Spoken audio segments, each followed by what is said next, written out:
Então, 705, conforo de recesso. Espero que estejam todos bem. Então, vamos voltar às nossas atividades normais. E hoje eu fiquei devendo esse percurso 16 aí sobre a região norte. E hoje eu encerro esse conteúdo para vocês aí, tá? A gente vai falar sobre a Amazônia, o desenvolvimento sustentável existente lá, tá? A primeira coisa que a gente vai falar sobre as ONGs, né, que é a Organização Não Governamental nessa região. Entre 1950 e 70, teve um período de desenvolvimento econômico na região.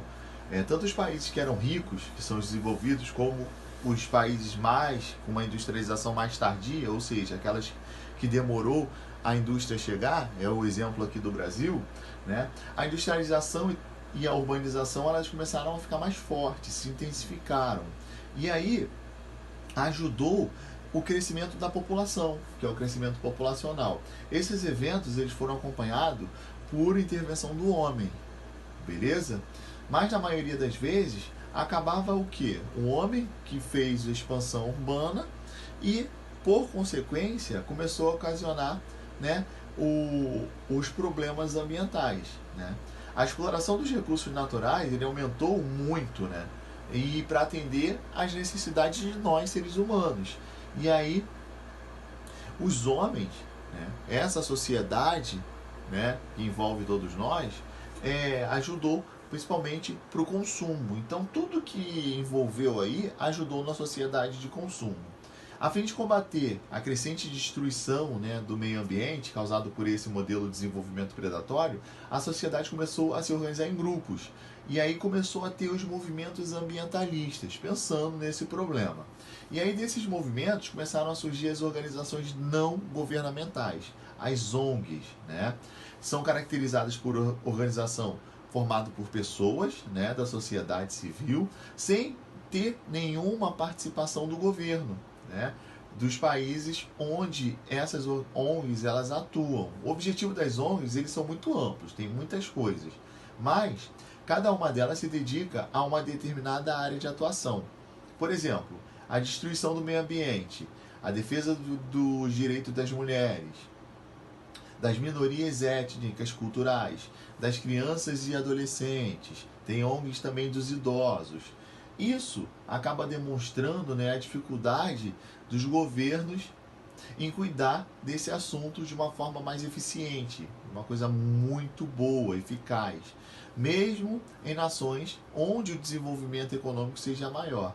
Aqui, ó, tem uma imagem mostrando os ativistas de uma ONG, que é o Greenpeace, ou seja, é uma das mais conhecidas, né? Mostrando o problema que acontece no mar aí, né? Então, as ONGs, elas buscam ajudar, né, o meio ambiente e também outras coisas.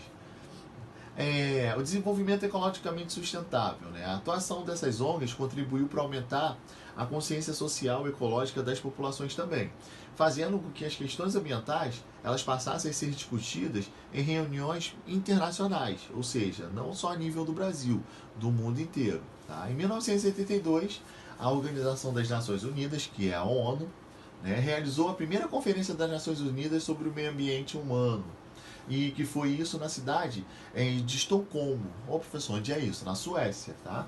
Que alertou os governos e vários grupos econômicos e toda a sociedade sobre os riscos, né, que o planeta tem em relação, não só ao planeta, nós seres humanos e a população, né, nesse caso, que estão sujeitos à destruição ambiental e à intensa exploração desses recursos naturais.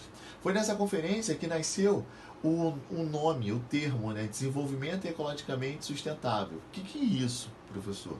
Ele visa a exploração dos recursos naturais de uma forma racional, né, pensar antes de destruir, sem desperdício, sem degradação ambiental, né, de modo que as gerações futuras elas também possam utilizar. Por isso que a gente fala que é o desenvolvimento sustentável. É você utilizar de uma forma racional para que no futuro nossos filhos, netos, bisnetos também possam utilizar da mesma forma que a gente está usando.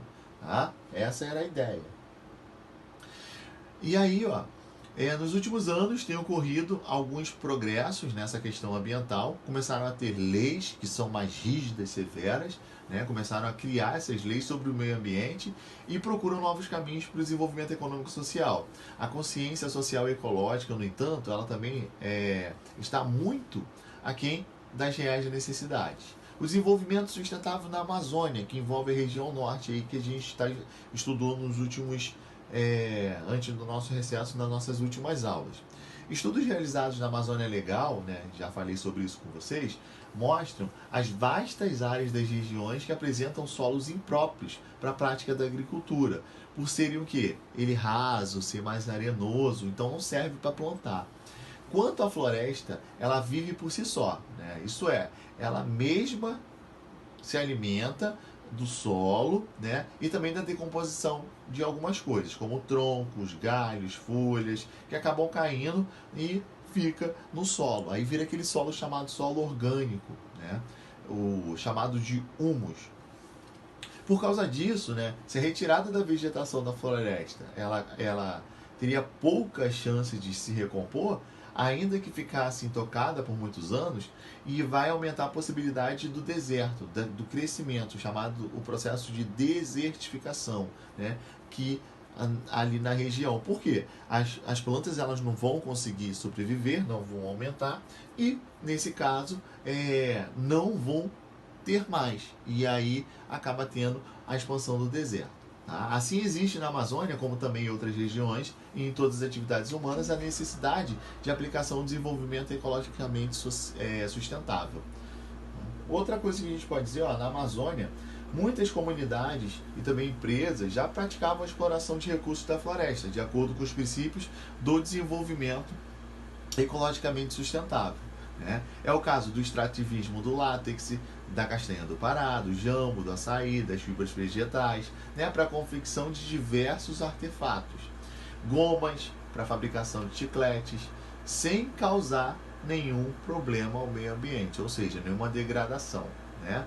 Atualmente, além das coletas, elas também são bem cultivadas, né? Por exemplo, o guaraná, o cupuaçu, o bacuri, o pupunha, o açaí, que vocês conhecem bem, utilizados na indústria dos refrigerantes, também dos alimentos, ou vendidos in natura, né? Que tem uma forma aqui embaixo de uma imagem mostrando essa coleta.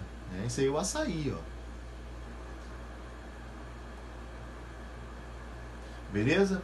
Então, galera, eu fecho esse percurso e na próxima aula a gente já inicia, né, a outra unidade. Também temos aqui as reservas extrativistas, que a gente pode dizer que começou em 1970. E o que são essas reservas extrativistas? Só para a gente encerrar nosso conteúdo. São aquelas unidades que têm a conservação, né, que são instituídas pelo poder público, né, e quem utiliza mais? As comunidades tradicionais, né? Elas são os recursos para poder o quê? Utilizar de uma forma sustentável, mas que o homem não pode destruir. Tá? Então, essas reservas extrativistas acabam tendo em vários lugares no Brasil e também no mundo. Beleza? Então, eu encerro aqui. Fica o nosso conteúdo aí para vocês darem uma olhada. E qualquer dúvida, eu estou no nosso grupo lá para tirar e sanar todas as dúvidas de vocês.